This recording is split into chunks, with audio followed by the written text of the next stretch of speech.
Talk shoes. Recorded live. Hello and welcome to the Castle Dracula Horror Movie Podcast. On this podcast, we talk about horror movies, vampire movies, and all-around awesomeness.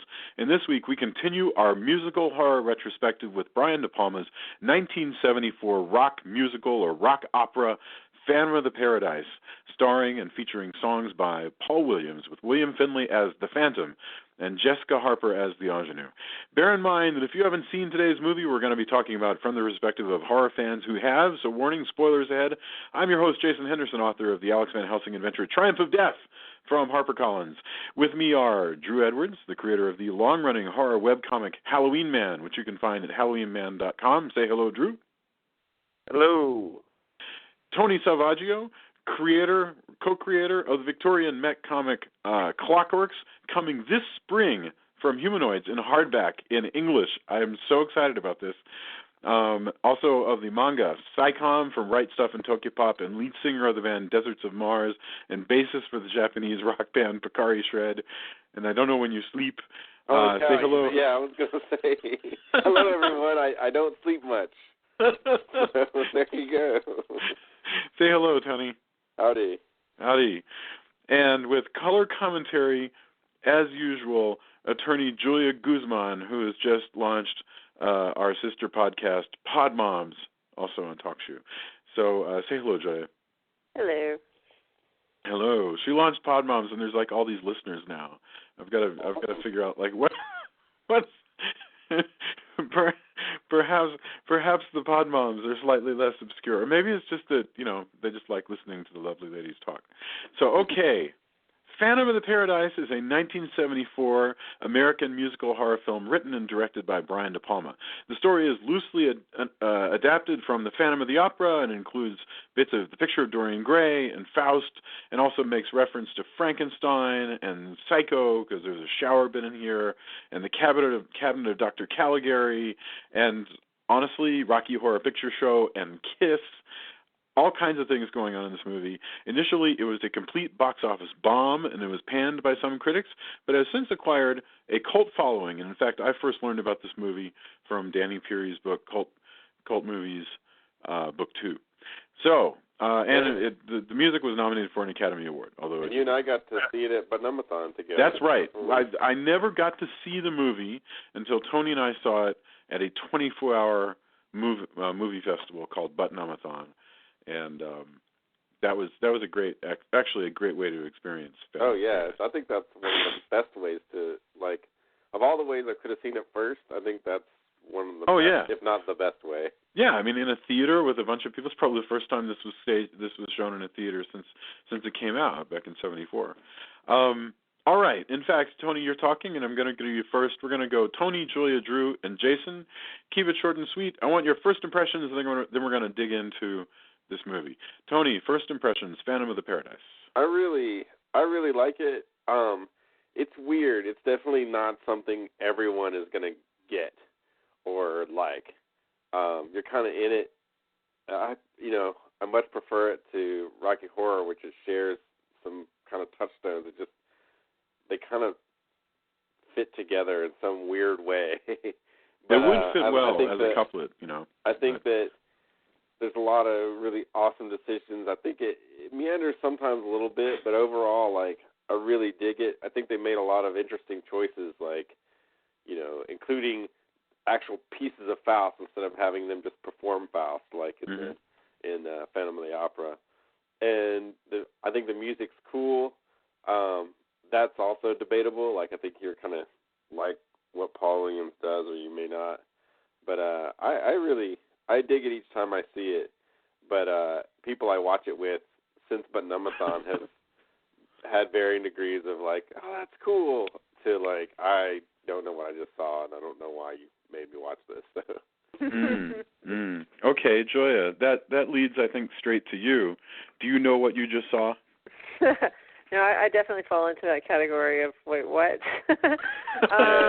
I first of all, I want to say it's perfect to go with Rocky Horror, and it actually plays on double bills with Rocky Horror in England. They actually will show them back to back. So that's neat. So that's it's cool. it's perfect. It does fit perfectly with it. However, I, unlike Tony, way prefer Rocky Horror to this film. I mean, I just think the music's more memorable and more fun and better, and I think the story holds together better, as crazy a story as it is. Here, I'm just like, wait, what are we? Because of the fact that it is referencing so many things. I mean, it's referencing. Well, it starts out with this opening of the Twilight Zone, and then you got Rod Serling and this Twilight Zone-y kind of thing. And then you bring in Faust, you bring in Dorian Gray, of course, Phantom of the Opera, and then it's got some Psycho stuff and some Kiss thrown in, and and it starts out with the Sha Na Na, the same band, throughout the whole thing. It plays the Sha Na Na style band, and then another band, and then finally this Kiss style band. It's just there's just so much, and I just feel like it was all kind of thrown in there. And then you've got Paul Williams being weird, and I don't know. And I definitely did not like the choice for the lead actress. What's her name? You don't like Jessica Harper? Jessica Harper, yeah. I don't like Jessica Harper. And I was looking at the IMDb trivia, and it says that she beat out Linda Ronstadt, whom I adore, and Betty Buckley. I'm like, either one of those women would have been so much better. So I am not a fan of the film. I do think it has some interesting things about it. And this is going to be great. This is going to be fantastic. I love it. I love it when we have some disagreement in this, because, in fact, Drew, tell us your first impressions of Phantom of the Paradise. Well, unlike a lot of the movies we do on this is not a movie that is in my regular rotation. In fact, this is only the third time that I've ever seen this movie. I want to kind of go through what I think is good about it and what I think is bad about it, because I don't think it's completely without merit, but I definitely don't think it's even half as good as Rocky Horror or Little Shop of Horrors. However, it's a very stylish movie. I mean, the sets, especially the impressionistic sets where they're trying to invoke old silent horror films, are just gorgeous. And I would say the Phantom himself is probably one of the best designed villain characters of the 70s, like right up there with Leatherface and Darth Vader. He's very memorable looking and very striking with his metal teeth and bizarre bird-like helmet. And he's an entertaining character to watch because he's just this mass of seething rage throughout the entire movie. And yes. I would pay for a Batman versus Phantom of the Paradise. Absolutely. No, yeah, Batman should fight the Phantom of the Paradise. Absolutely. But okay. The songs, I've seen this movie 3 times. I even watched it just last night and watched it again this morning. Wow. I could not tell you a single thing about the songs except that they all sound very, very 70s, even when they're trying to sound like they're from the 50s. Yeah.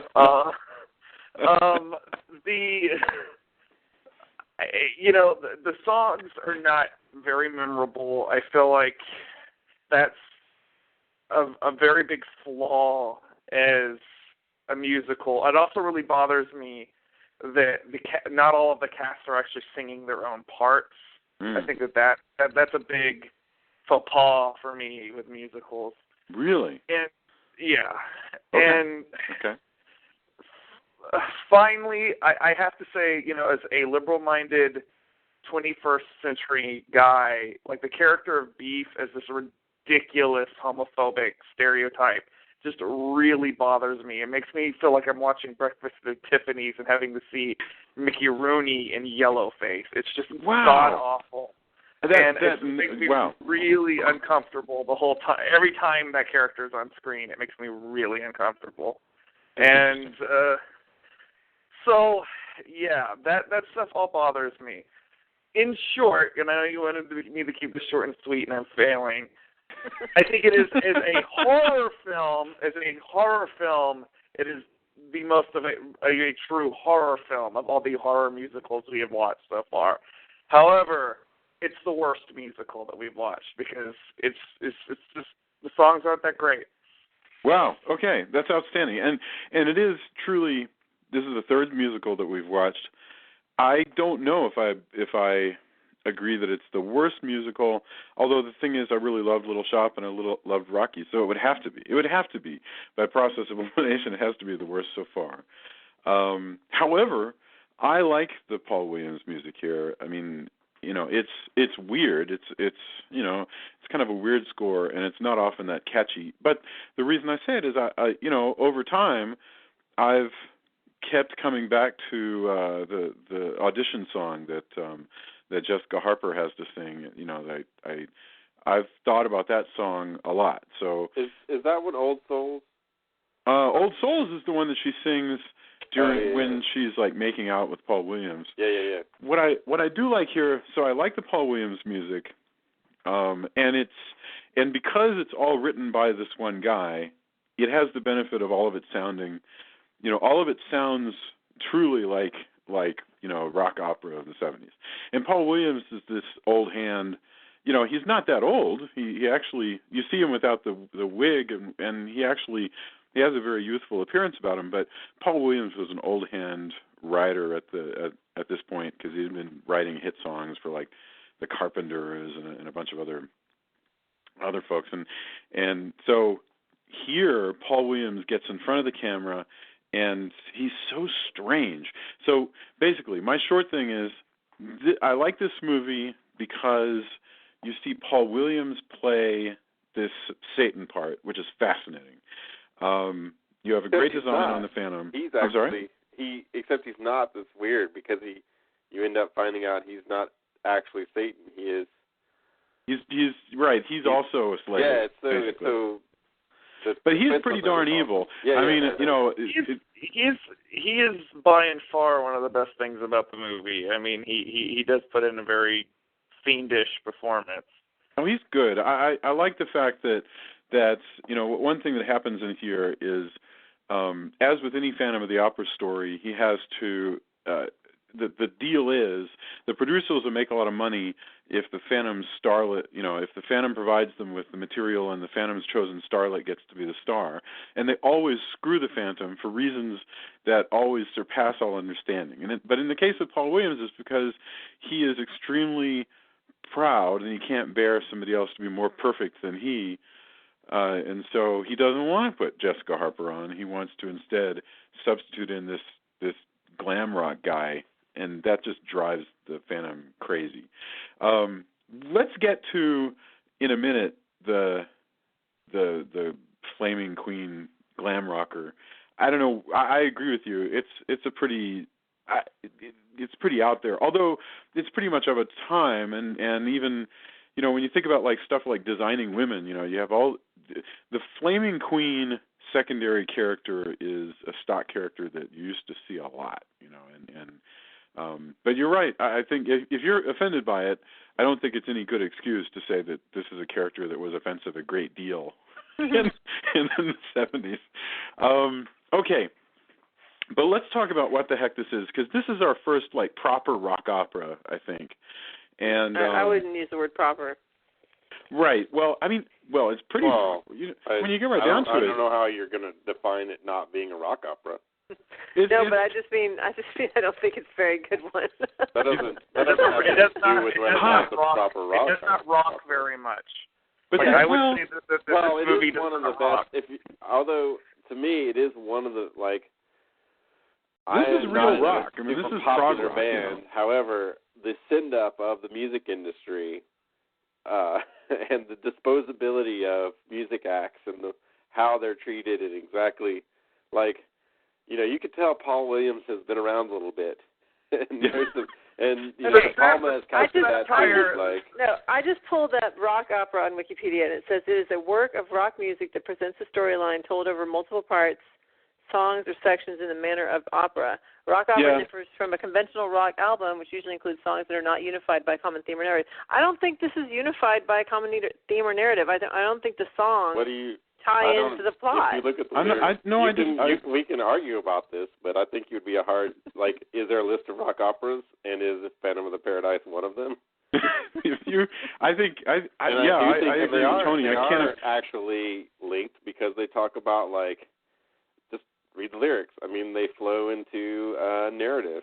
Yeah, it's stuff about Faust, and it's stuff about how do you know you're alive, and about now the doo-wop stuff doesn't fit as well, but it serves the flow of the story. And how, I guess I just think of Tommy. I just think of Tommy as being a rock opera that's like kind of epitomizes rock opera. Where there's literally no spoken language. Well, and that's right. fair. This just seems more like a musical with rock in it. But I mean, I don't think that's a nice.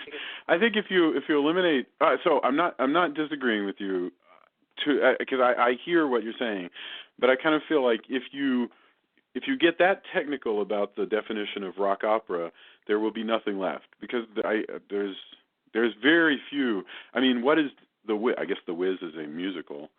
Okay, so Julia's thrown out a definition of rock opera, but I think any definition of rock opera is going to have to include this movie because it's, by all accounts, a rock opera. They for one thing, can we agree that they call it Brian DePalma's blend of horror, comedy, and rock opera. So it's saying like it's kind of throwing in elements of rock opera, but it's also these other things. So here's what we're going to have to do. Let us start out with this, bearing in mind that rock opera is dead. So we are talking about something that had its heyday and is gone. What the heck is a rock opera, and why is this one or is not one?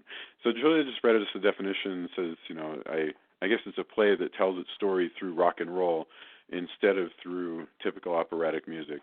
And in theory, wouldn't include any dialogue, and so you're saying it doesn't count because this has spoken dialogue. I don't know. For me, like arguing semantics on is this a rock opera or something mega occult, doom metal, X, or super indie, whatever? I don't care. I don't really. Okay, I'm with you. I personally don't give a crap. Like, all right. That's not a sorry, but that's not a topic I really enjoy talking about. Like No, I'd rather talk about don't. The actual movie. So I don't think we should belabor the point. But okay, so the question is, all right, let's assume for a moment that this is a rock opera, although Julia points out it is an imperfect one.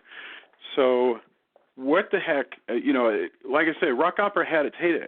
In the 60s and 70s, you had a bunch of these things, and I noticed actually that none of them are really watched.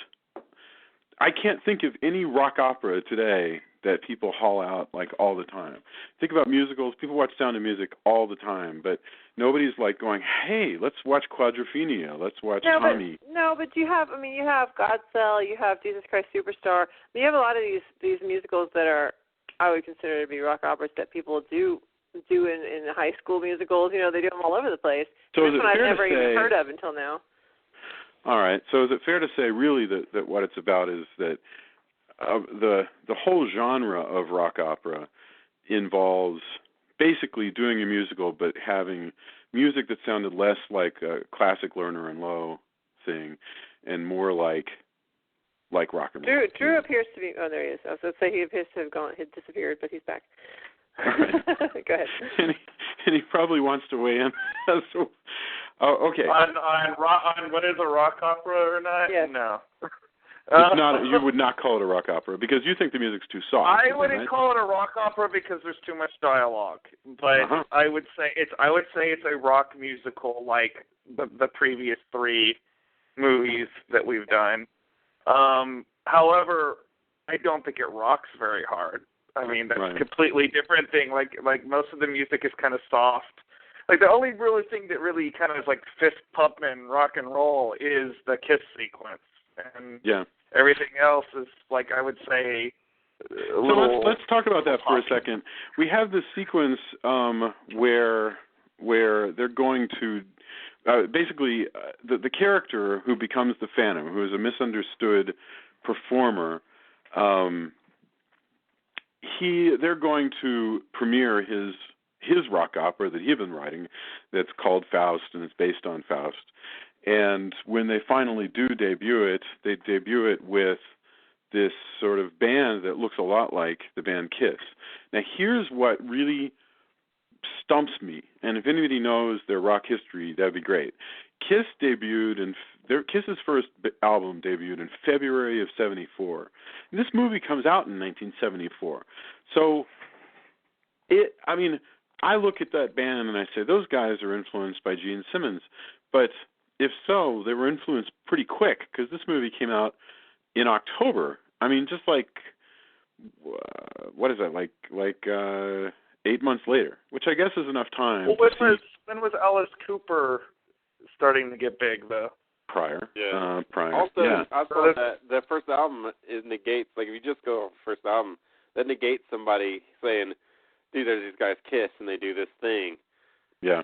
You know, like, I mean, they didn't just spring forth from, you know, kabuki makeup, forehead. Well, well, and usually there was a time when they were playing somewhere, and so I mean, it could also, I mean, every once in a while, randomly, you know, you get something where like that kind of glam makeup movement, kind of just, or whatever movement, kind of just spins, and you get multiple things that are kind of coming out at the same time. Where you're like, wow, how'd those all take place? Yeah, it's just something that has happened, you know. I mean, speaking of that, yeah, go ahead, Drew. Well, and the idea of combining horror movie imagery with rock and roll goes all the way back to Screamin' Jay Hawkins. I mean, it's not quite as overblown as this is, but it's there. Oh, I agree with you about Screamin' Jay, and I think that's a wonderful, wonderful thing to bring out, by the way. But I mean, if you look, so yeah, I think there's Kiss that we see going on here. I think, you know, and Brian DePalma, I'm not aware whether or not Brian DePalma was one of these sort of, you know, film school nerds, or whether he's a really cool guy. But, you know, he makes this movie that's really aware of rock and roll at the time, and it also seems to be aware maybe of Rocky Horror Picture Show, because Rocky Horror Picture Show is going on in England, and the sequence where Beef, the character who Paul Williams wants to be his new star in this opera, when he is brought to life in the skit on stage, it is very much a skit in the manner of Alice Cooper, because it's the kind of thing that Alice Cooper was doing. But the fact that they bring him to life in a tank, and he's like all sort of oiled up, and he's got stitches all over him and stuff, I looked at it and I thought, well, this is very much like Rocky Horror Picture Show. But Rocky Horror Picture Show, the movie, comes out 1975. In other words, it comes out the following year from this. So I can only imagine, either it's one of these things that Tony's talking about, where a lot of these themes and, you know, the 70s way of doing it, either it's in the air, or, you know, Brian DePalma had seen Rocky Horror in London and said, well, you know, that's we're gonna use that for Phantom of the Paradise. When he started putting this together, he actually wanted the movie to be called Phantom of the Fillmore, because he wanted it to be about a real, rock temple that existed. But instead, he ended up inventing this new place called the Paradise. I like the Paradise. You know, it looks like all these old. I mean, we have the Paramount here in Austin. It looks, you know, like that. Yeah. Again, like I think. Oh man, there's, for me, maybe just being a music geek. Like for me, there's so much there too. Like when he's auditioning, you know, now we have American Idol. They've just shown American Idol. It's the same. We haven't. Nothing. Oh, I love that scene. So you're right. There's the thing is right there, like Sha-na-na and all of that is right there, you know. And it's just like maybe it's going out of style. Like we've had that. And he's like, what's next? You know. Oh, yeah. Look, rock is next. You know, all the pill pushing managers that get their people hooked on drugs. No, well, taken up or not taken down, or you know, all of this stuff. It's just like. Well, for whatever my criticisms of the movie itself, like I won't deny that the satirical elements are pretty spot on. Like, and you're absolutely right. Oh man, and I think the sequence where. Oh, go ahead. Continue. I think part of the you're in it or you're not part of the music to me, because I agree that it's not as catchy as a lot of stuff. It has, to me, it captures not only the 70s, what's kind of going on, but also 70s excess as far as production and crazy stuff. And I'm not quite sure if it's part of it or it's satirizing it. It's and kind not of only doing that, both, not only excess in that regard, but also in terms of like sexuality and drugs and all that kind of stuff. I mean, everybody's just writhing around and on. Everybody's taking drugs all the time. That's absolutely right. But the music has a lot of stuff. Like I've seen it. I love Sabbath, but sometimes early Sabbath will have these this really hooky riff, and then it'll go into this crazy bridge and C part where you're like, where did that come from? Like, why is that there? Even some of my favorite songs. And I think some of the Paul Williams stuff has that. It's got him as a unifying theme as far as he's written for so much stuff. The Muppet Movie, yes, is a masterpiece, I think. And it's so weird to hear this stuff in the Muppet Movie. But when you listen to it, you can kind of see oh yeah, that is Paul Williams. Well, so, I knew. Stuff I think is really I dig the music more, but I agree that it's definitely not as catchy as some other, music, like musicals or rock operas. I don't think anybody could. Yeah, I mean, you couldn't truly, So you're right. We need to talk about Paul Williams in general, because I want to get back to some of the stuff about rock that's really awesome. But yeah, Paul Williams. I mean, I find it disappointing that because he's written a lot of brilliant stuff. You were reading me the list of. Okay, so songs that Paul Williams has brought us: "Old Fashioned Love Song" by Three Dog Night. You and Me Against the World, Fill Your Heart by David Bowie. We've Only Just Begun, Rainy Days and Mondays. Evergreen, probably one of the most popular Barbra Streisand songs ever. Rainbow Connection. The freaking Rainbow Connection is written by Paul Williams. And so this guy is a musical genius, might not be the word, but he's certainly prolific and certainly can turn out a tune. I think genius might be right, but this musical does not reflect that. I mean, I couldn't tell you, like Drew was saying earlier, I don't remember any of the songs, and I just watched the movie. I watched part of it today and part of it yesterday, and I don't remember any of the songs at all. When I hear Rainbow Connection, I cry, and I think everybody does. But yeah, there's this here, I think, is intended to feel a little sleazier and a little more plastic. I mean, look, Swan. So, having said that, I'm sure Paul Williams tried to write the best music he could. But Swan, the character, what's interesting is that when Rod Serling introduces him, he doesn't say Swan was a genius and got famous and rich because he was a genius. He says Swan got famous and rich because he realized that he could make a lot of money launching the nostalgia boom of the 70s. In other words, a gimmick. he came up with... He's everything evil about music producers. Right. When people talk about the man and about how they I'm gonna download music because the record companies do blah blah blah to their artists. All the people they're talking about are Swan. Yes. Right. Whether or not they've sold their soul to the devil, that's up for debate. But all of those people are Swan. They've been ripping off blues musicians. They've been ripping off other people. They'll use an American Idol or a Menudo. He's for real. I mean, he's got a contract that is 500 pages long and is impenetrable. That's by the way, one of the best things in Metalocalypse is the one time that they're smart is the devil one time hands them a contract at the Crossroads, and he ends up owing them money because they're the one time they're actually smart, and he ends up owing I forgot what the sum is, and they end up giving him some. He doesn't take the contract, and they end up giving him some Hot Topic coupons. And to me, that was one of the best things, because usually it turns out like this, where it's oh, sure, I'll sign in blood. But, right. That's one of my favorite bits, just in music in general, is the one time they're not stupid is the contract with the devil. I didn't like the story there, because I feel like Paul Williams kind of got away with it, because even when he's destroyed at the end, he still also destroys Winslow. They're both destroyed together, and I don't think that's really fair, because Winslow didn't sign it. He didn't make a deal with the devil. Well, he got tricked. He signed a contract that he thought was we're just going to do this musical the way that it should have been done in the first place, which is how you wanted it. But there was never any understanding on Winslow's part that he was going to be rich and famous and have everything he ever wanted if he gave up his soul. You're saying that Winslow should have sued the devil for breach of contract. No, and I'm saying that agree with you. That he should have been able to get, some kind of satisfaction at the end, not be destroyed along with Paul. Right, but it's an adaptation of Phantom of the Opera. Yeah, go ahead. Well, he's a pitiable creature. I mean, would he really want to go on as he is? I mean, yeah, he's pretty...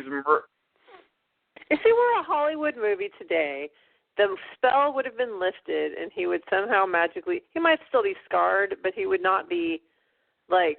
He would just be better. I mean, something would happen. Maybe he wouldn't even be scarred. I don't know. I feel like he would just be better. He would that's not the case with the Phantom of the Opera. Yeah. No, you're right. This is an adaptation of Phantom of the Opera. He has to. That's I mean, he usually dies at the end. Up to crazy in the end. Like it gets well, truly. He's a no matter how sad you are for him, he's a murderer. Yeah. Yeah. Yeah. And he wasn't a murderer. He wasn't a murderer. Who did he kill? He blew up the car with all the juicy fruits in it. Oh yeah. He kills the juicy fruit. Right. He kills beef. Yes. Yeah. No, but okay. And let's talk about that. By the way, yeah. No, I forgot about the girls in the car. How is it that you can kill someone by throwing a lit up neon lightning bolt at them, and like how does that electrocute them? And if it does electrocute them, I guess how does it ignites. It ignites the glitter in his foundation makeup. And how? And by the way, and how is it that if he is electrocuted, then the rest of the power doesn't go out? Like there's not a short. Like everything else seems to work just fine. I can't believe you're asking this. Magic. How exactly is it that the Phantom sings like Paul Williams when he's able to get his voice back? Or survive a record pressing incident. Oh, you know what about the record pressing incident? It said that he actually was in danger because they actually used a press, a real press, and it broke, and it like actually broke the things that were supposed to protect him, and so he had to move really quickly to not be smushed. Yeah. And the scream that you hear is his actual scream. Wow, man, thanks for that's authenticity. Holy cow.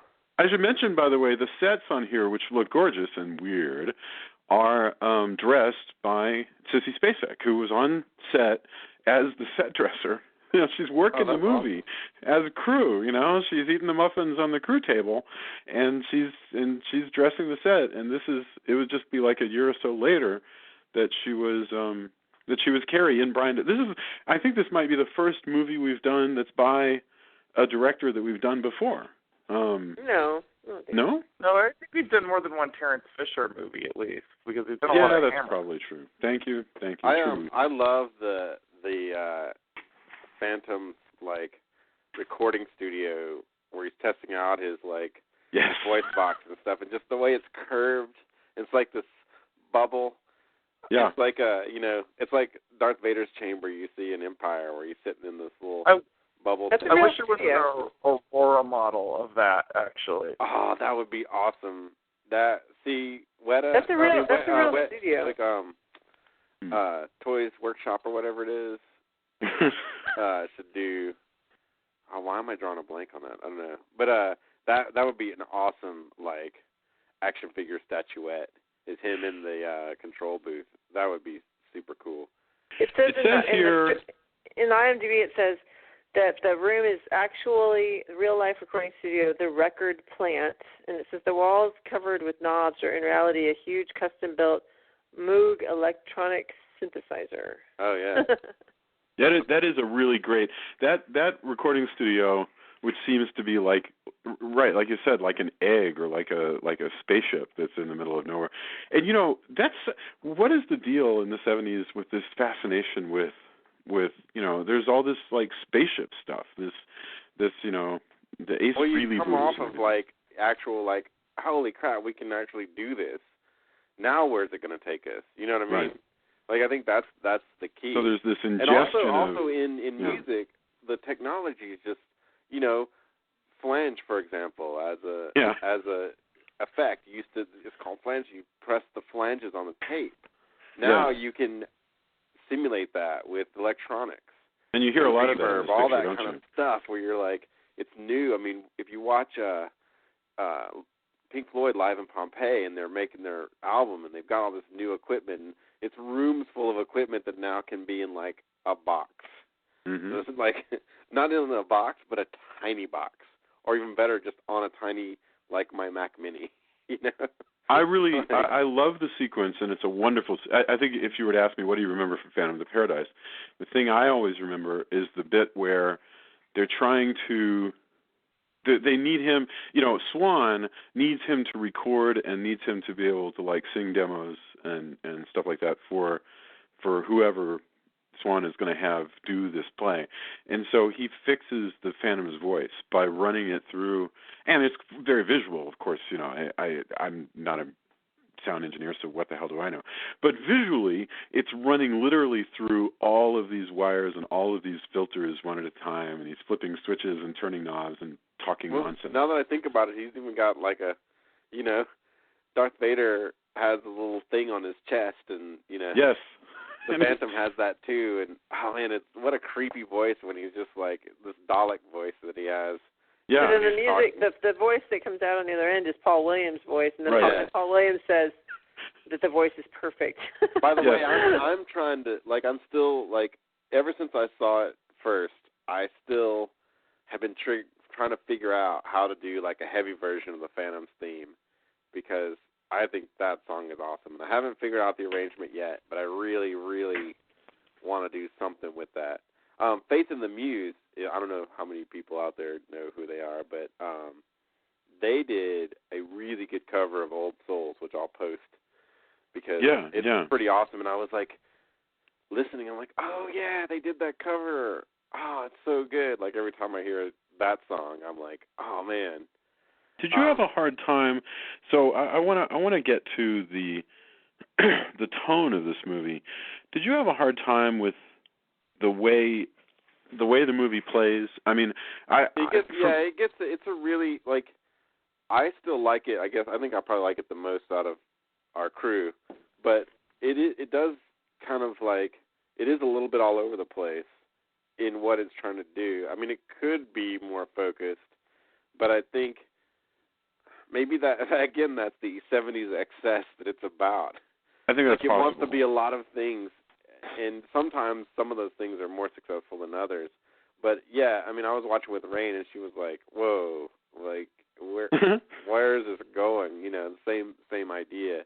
I think that suddenly, particularly, the stuff where all of a sudden the guy, turns to the screen and says, I was framed. He took my music, and now I'm going to prison, or whatever. And all of this stuff is really over the top and jokey.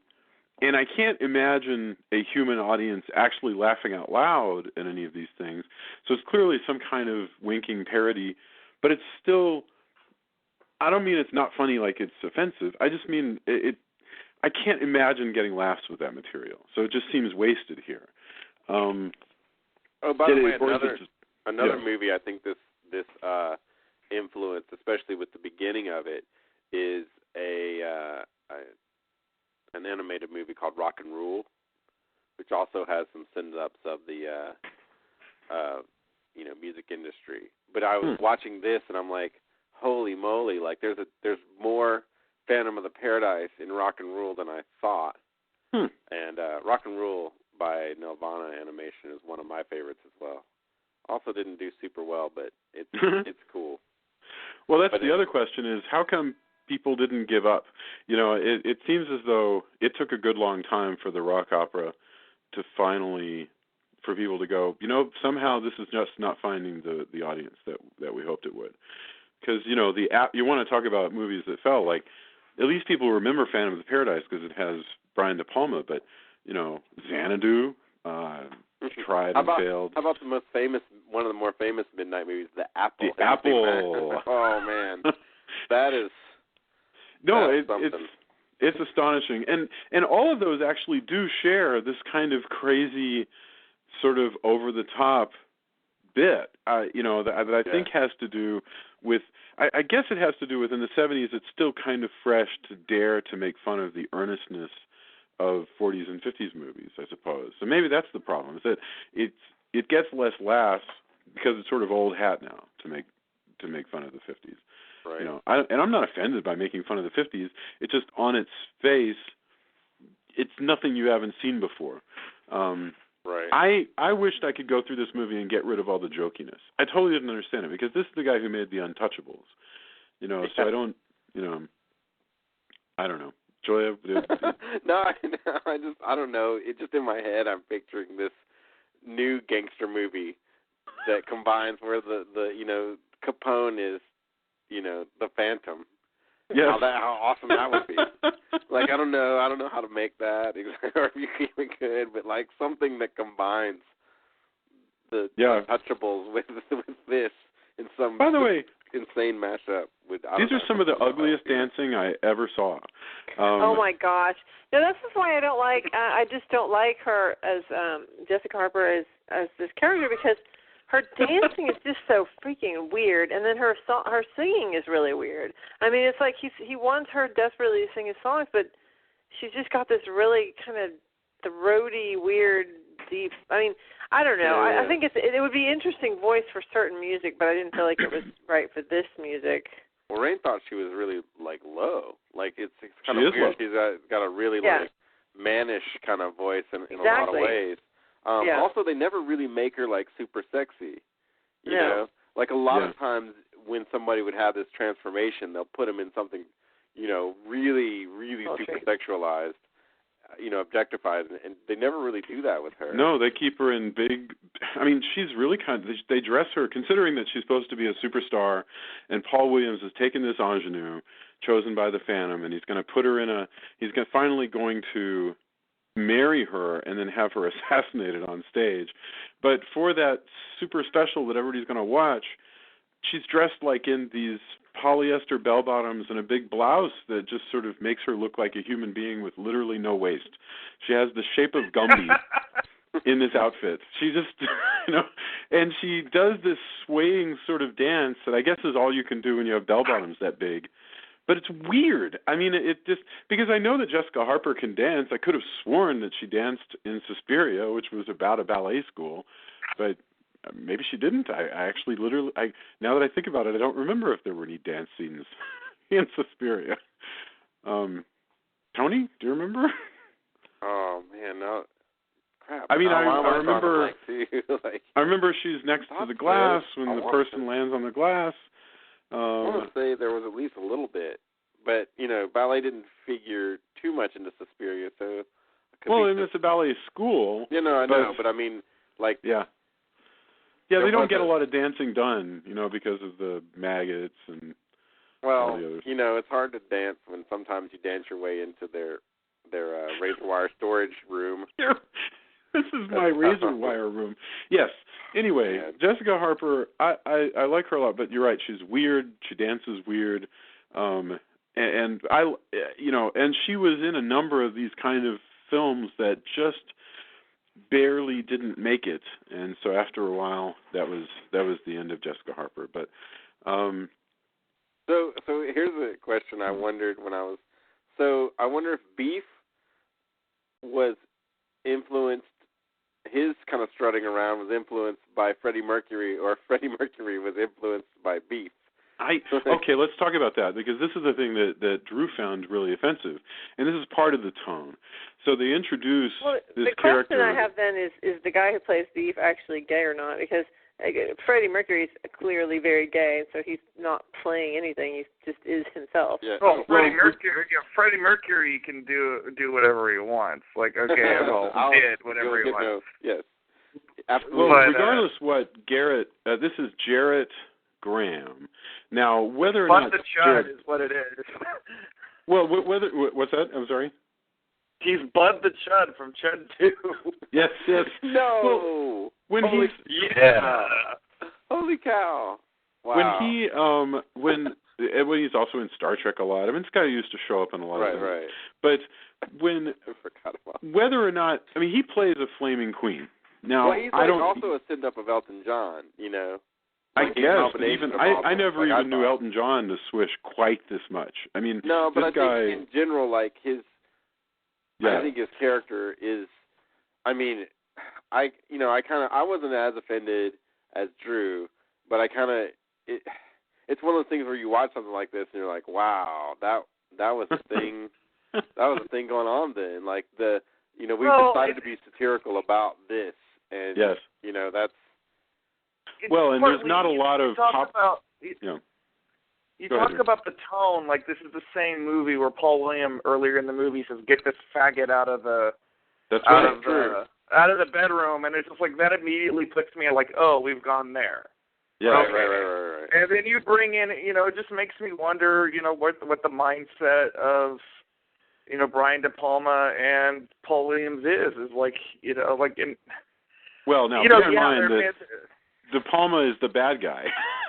I mean, sorry, the Swan is the bad guy. But no, you're right. Well, look, at this time, for sure, it is a safe bet that you can get away with gay bashing in the movies and nobody's going to complain, because you had the Iger sanction and it had its evil. Well, it's sort of rotten gay guy that Clint Eastwood kicks around and but that's what's really strange there, though, is those things where it's like Clint Eastwood kicking a gay guy around, or Bill Cosby and Robert Culp, hassling this so-called, their word, Sweet Lips, in their movie Hickey and Boggs. So that was common. But what's weird is those were like conservative reactionary movies. This movie actually knows hippies and knows counterculture, so it's strange that it would have this kind of a flamboyant, mockery. It's not even it's the flamboyance coupled with the fact that he's a bit of an idiot, and that they're constantly kind of making fun of his flamboyance. Like you bring up Freddie Mercury, like I think we all like Freddie Mercury more because he was so. No, what I'm talking about is his not direct behavior, but he does. What I was curious, I should have looked it up, was, he struts around, he has that similar, stage presence in parts. And I think, and he's a mixture of a lot of things, because he's also, he's basically, for better or worse, an amalgam of a bunch of guys in rock. Well, he is Frankenstein. I mean, that's appropriate. Yeah. I mean, he's... this character is a mixture of a lot of things, because he's also kind of making fun of glam rock. And what's interesting here is his character on stage is not the same character that he is off stage. So Jarrett Graham is playing this flamboyant gay guy off stage who's really prissy and wears a hairnet and does all this stuff that I guess we're supposed to find funny. Although I totally can dig where Drew is going with that, but at the same time, this is a lot of the same humor that the character Jack, was still doing on Will and Grace 20 or 25 years later. So it hasn't gone away. It's I don't know. And that it bothers me on Will and Grace too. Yeah. But if you've ever seen him actually in real life, that's just how he is. He's not doing much of a character. When he's on Ellen, when he comes on Ellen all the time, he just behaves just like that, and that's just how he is. That's how his personality is. Fascinating. Well, and Jarrett Graham is not gay, by the way. I think I've worked that out looking at his material. He,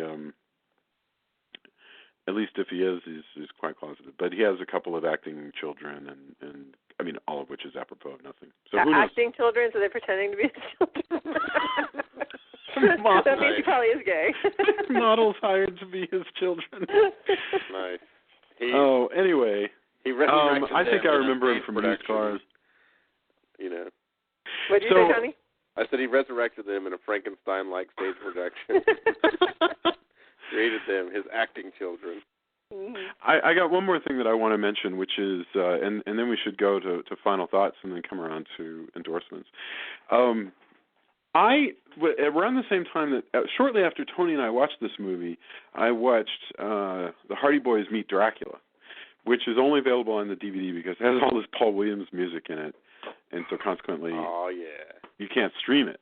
But in Hardy Boys Meet Dracula, the Hardy Boys, who, if anybody doesn't know, are a couple of sort of, I guess, extremely wealthy young men who just travel around the world solving crimes, go to Dracula's castle, I think to attend a concert or something like that. And Paul Williams is there playing an evil version of Paul Williams. And he actually sings some of the songs from Phantom of the Paradise. I thought that was really great. And this same song, he must have been doing the rounds doing the same song a lot, because he also turned up on the Brady Bunch Hour, which was a variety show hosted by the cast of the Brady Bunch. And he shows up and sings the same song, the one that ends I think it's called For the Hell of It, and it ends the picture. Oh, yeah. It's a good song. It's a groovy I like that song, actually. But again, it has that, like, and here's waka, waka, waka. The chorus kind of bridge thing where it's like, whoa, where'd that come from? That's, and you know, and it's, I think it's just typical of that era and Paul Williams' writing, but it's got a lot of, that's the thing is I think the songs, even if they don't stick with you, there's bits of awesome in every single one of them. Yes. Even if they may not hold together by the end. Well, I like the weird experimental. Like a satire anyway. I agree the songs aren't that catchy a lot of times, but I have thought back to them numerous times, and I like the weirdness. I like the chilliness and the sort of the minor tonality that pops up from time to time. I mean, I like this stuff, but I grant you, it doesn't hold a candle to Little Shop of Horrors. That's. And how awesome is it though that Paul Williams, like, he's in the movie, like, as Swan, and Paul Williams is such a weird, strange looking dude who's got all this talent. You're like, wow, man, and he's so big pimping in this movie. Yeah, it's part of what's just way cool, like, and again, it's these music producers where you see some of the guys behind the music, and they've got chicks hanging off of them and everything, and you're like, that guy?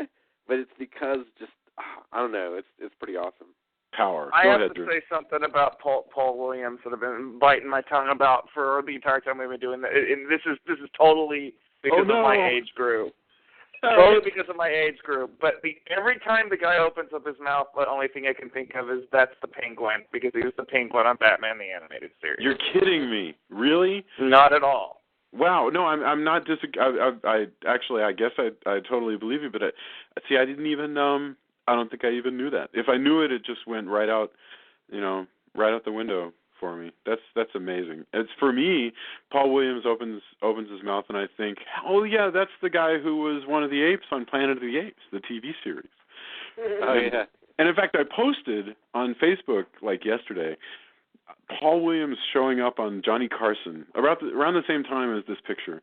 He showed up on Johnny Carson, and he come directly from the set of the Planet of the Apes, and he sings his set on the Johnny Carson show in his orangutan makeup.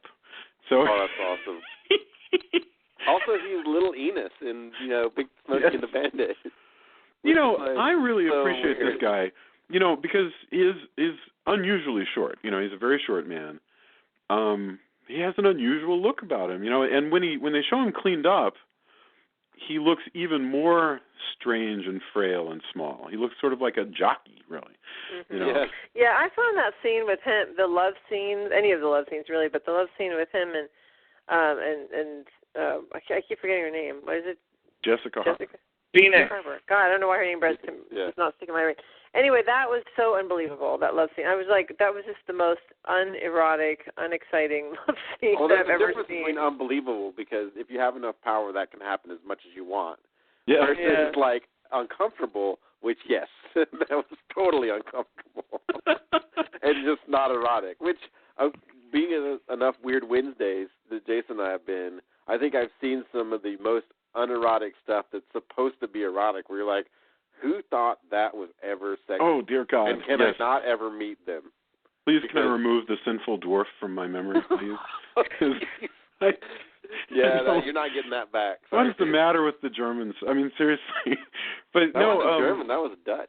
It was Dutch. Oh, well, okay. There we go. That explains everything. I apologize, Deutschland.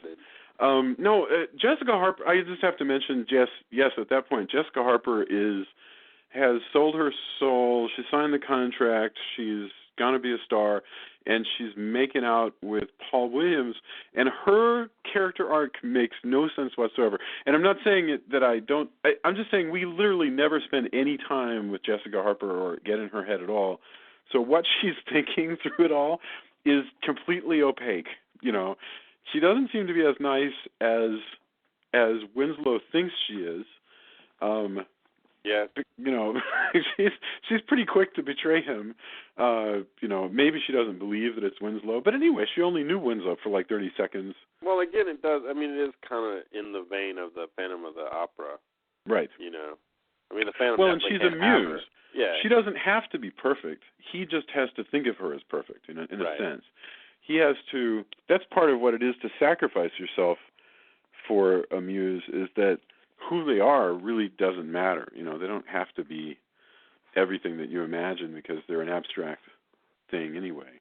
Which is why muses don't like to stick around once you have them, is they realize, you didn't want me, you wanted a symbol of me. Right. Which is really arrogance. You're really just sort of trying to create the world around you.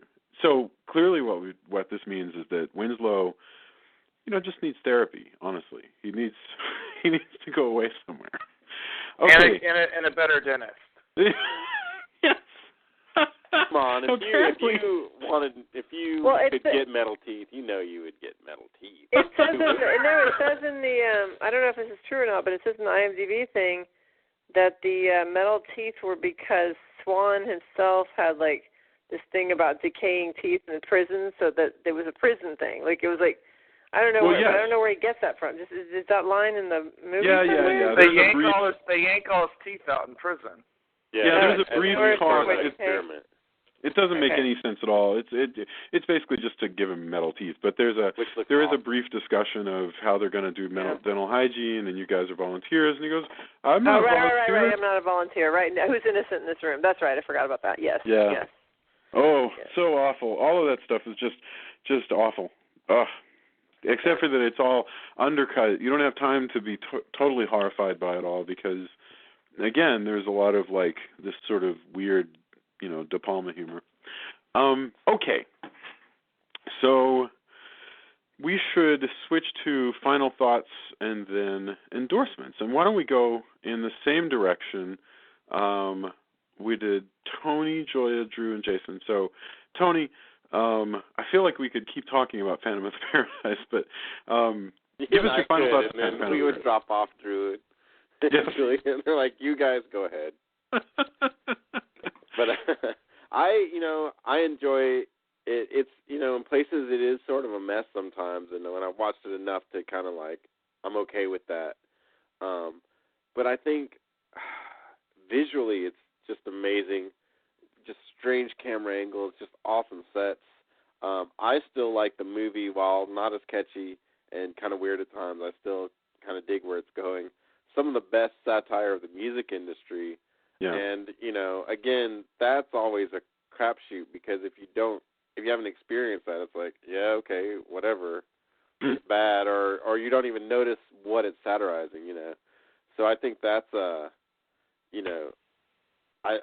dig that part. Again, I like the music enough that I want to do something with the Phantom's theme. Is that your favorite song? I think so. Yeah, I think it's the one that I like. When I first heard it in watching in the theater, I was like, oh man, I really, really dig that a lot, and it stuck with me enough that at the time, it's still hard to. That soundtrack's expensive now. Last time I looked on Amazon.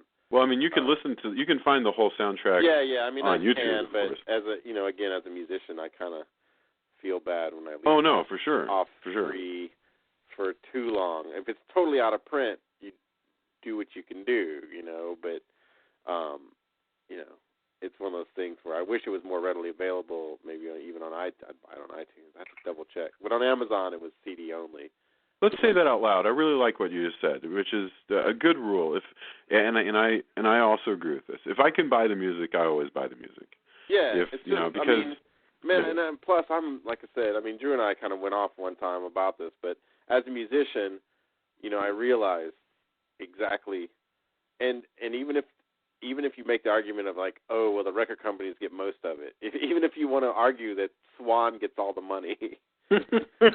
Some money given to an artist is better than no money. In the same way that if you were going to put 50 cents into a vending machine and I took one of your quarters and said, well, it's just a quarter, you still would go, I can't get that soda.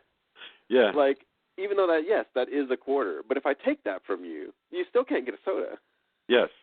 And the vending machine doesn't care about you. that. And so that's, I wish this was more readily available, but there's some good data about Blu-ray this. looks out of print as well, and that made me sad because I was like, why don't I have this on Blu-ray? And the answer is because it would cost me an arm and a leg. I'm going to have to go DVD if I going to say there's some good data that will make you feel good about people with, the piracy issue. Is that recently they've found that if people have access to easy-to-use, non-punishing, paid ways, legitimate ways to get movies and music, they will use the legit ways. No, I know. Because, in fact, we get pennies. Deserts of Mars. I just was happy. I'm certainly not. Deserts of Mars hasn't become my day job, which would be awesome. But I get pennies from people listening to us on Spotify and Last.fm and stuff like that.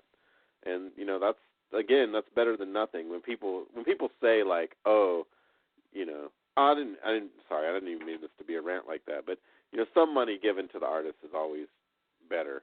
I like that. I like that as a final thought. I think it's fantastic. And I still like it. I like the production design. I like that the helmet. I was telling you guys earlier, the helmet influenced Berserk, which is one of my favorite manga, and the anime that came from that. Like Griffith's armor, his helmet is like, oh man, look, it's Phantom of the Paradise. I always think that's cool when I see that. So, whether it was directly or not, it would be hard for me to think that it's a coincidence. Very cool. Let's see. It was Julia. Final thoughts? Phantom of the Paradise. I pretty much said everything that I thought about it. Okay. It is interesting to look at points, and certainly different and weird, which is always a good thing because I like anything that's different and weird.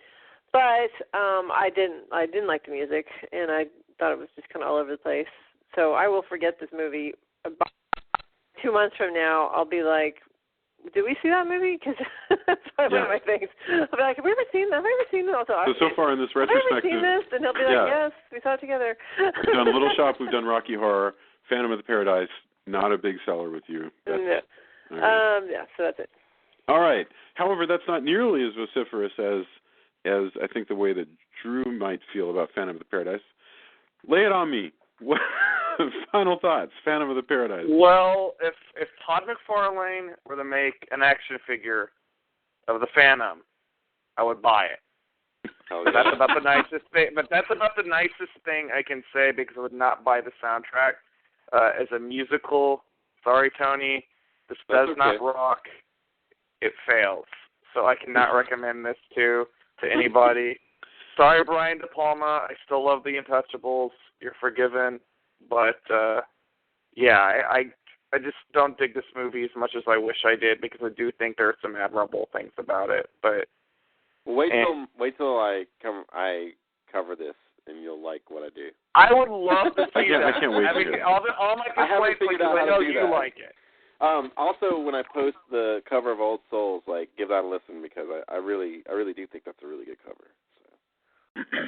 Excellent. Yeah, we should post that. And okay, so my final thoughts is I do really like this music, but it's only in the perspective of, if you want to hear a particular kind of 70s prog rock, then I think it's a fun soundtrack. It's a decent horror movie. I think.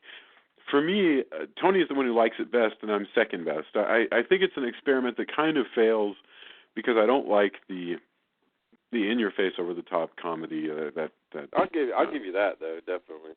But just some scissors, you could get rid of most of those gags, and I think it would make it flow a little bit better.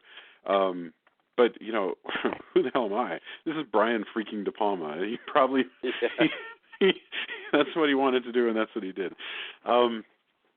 So I think, if you're out there looking for versions of the Phantom of the Opera to check out, this is definitely one to check out. It's got a lot of hints about, other horror movies and things that you'll see in other Brian DePalma pictures, like the split screens and stuff like that. So, and as I think about it, it's sort of funny how restrained DePalma is in The Untouchables when you consider he didn't do any of that stuff. There's no split screen in The Untouchables. There's no.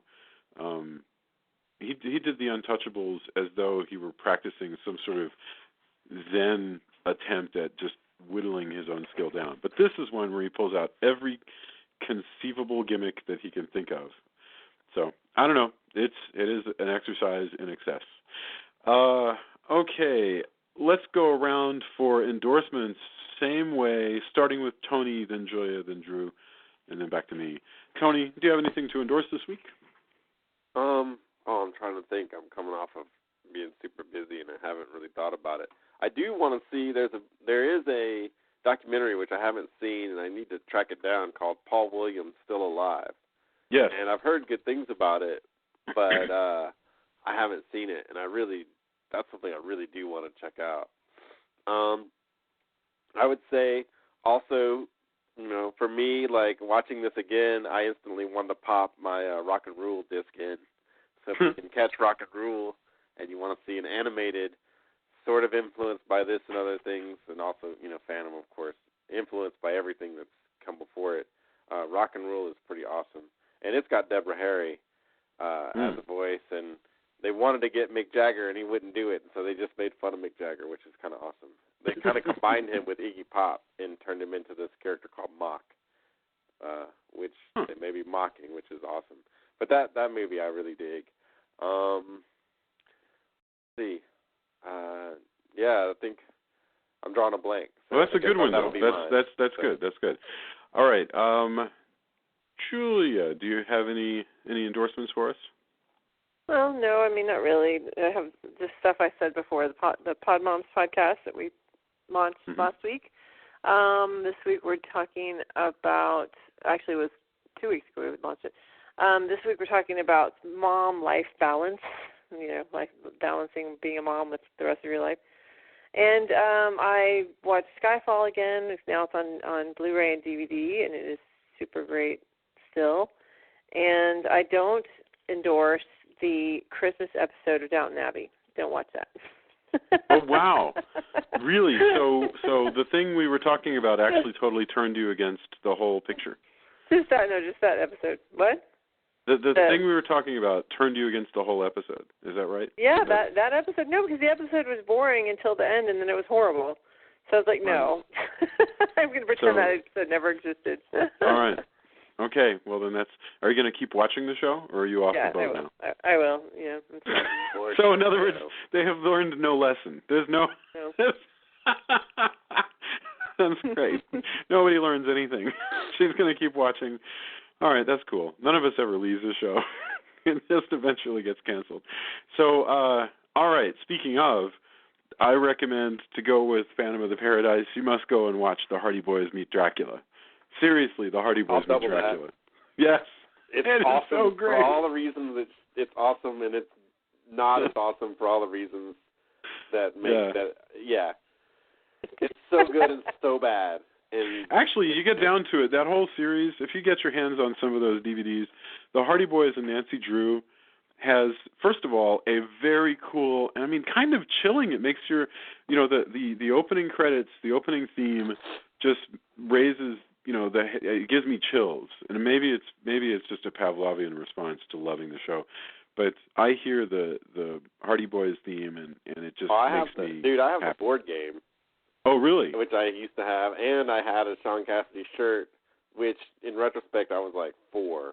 And so I thought he was awesome. I didn't understand why that might not be that cool, because to me, he was one of the Hardy Boys, and that was awesome. Hey, man, there's nothing wrong with idolizing Sean Cassidy. But I think most people who bought that shirt were not buying it because he was Hardy Boy. It was one of those iron-on transfers from back in the day, like, heat transfers where I want that one on the wall, and they. So this episode is to me the greatest episode of all time of the Hardy Boys and Nancy Drew. It's Sean Cassidy and Parker Stevenson and Paul Williams as an evil rock and roller, and Lorne Greene as an evil Romanian who wants those pesky kids out of Dracula's castle. Yeah, for me, the one I remember the most, second to this one, was brainwashed Valerie Bertinelli as like bad girl rocker chick, which I think set the pace for. This actually does make me just want to start watching a bunch of episodes of the Hardy, and this is why I have like 13,000 channels, and yet I never watch anything new because I'm basically rewatching Dark Shadows and the Hardy Boys. So I'm making my way slowly through the past. Yeah, so there you go. All right. And am I going to get to do some endorsements? Yes, please. Sorry. Did I skip over you? I so apologize. You did, but I took it like a champ. Oh, I feel terrible. All right, no, please go ahead. No, it's all right. Oddly enough, or maybe appropriately enough, I am going to recommend a film that I got out of the friendly neighborhood Redbox machine, simply because we were bored. But it is appropriate because it is effectively a musical, and I'm going to certainly lose some points with some of the dudes out there for recommending this, but Pitch Perfect. Go rent Pitch Perfect. It is hysterical. And, I was not really what you would say, a huge fan of a cappella music before this movie, but I'll be damned, a lot of the renditions of, 90s and 80s pop tunes in this flick are very, very listenable. And, also, your new favorite character is Fat Amy. Trust me. Secondly, and Tony will also endorse this, March 10th, Flamingo Cantina, South by Southwest, Punk versus Rockabilly 3 with the Wild Frenzies, the Lucky Odds from San Antonio, our very own Tony and his homeboys and girls in Picari Shred, our also very own Jamie Barr and Danger Cakes, the Buzz Killers, and Deuce Coop. No cover, no mercy. All of you listening who are in Austin, I expect you to be there and say, hey, I listened to the Castle Dracula podcast. I heard you plug this incessantly. I want to see what Tony looks like in person. I want to see what you look like in person. Come out and say hello. Oh, yeah, and we're learning, since Picari Shred is Austin's only, as far as I know, I haven't seen anybody say any different, J-rock cover band. So it's all cover tunes of bands from Japan. We're learning all kinds of punk rock from Japan specifically for this show so that we can be legitimately punk rock for this show versus rockabilly. So, and I can't be there. I can't be there in Austin, but I can tell you guys that I can tell whoever's listening that that Tony, Drew, and Jamie are all very attractive. So go ahead and go see what they look like. I was going to say exactly the same thing. It's never a disappointment to see any of them. Okay, fantastic. So that's your endorsement is a live performance? Anything? Oh wait, no, in Pitch Perfect. Man, after you said that, I want to go watch Pitch Perfect. Truly, Pitch Perfect is hysterical, and I know it looks like a chick flick, and in some ways it is a chick flick, but I think I can work my way past that. Honestly, you will dig it. Yeah, we watch all kinds of since Rain, writes musicals and is a musician. Tony's spouse actually has her own musical debuting soon, right? Yeah, I was just talking about her today because my daughter is a really good singer, writer, dancer. She writes songs. She writes and she writes stories.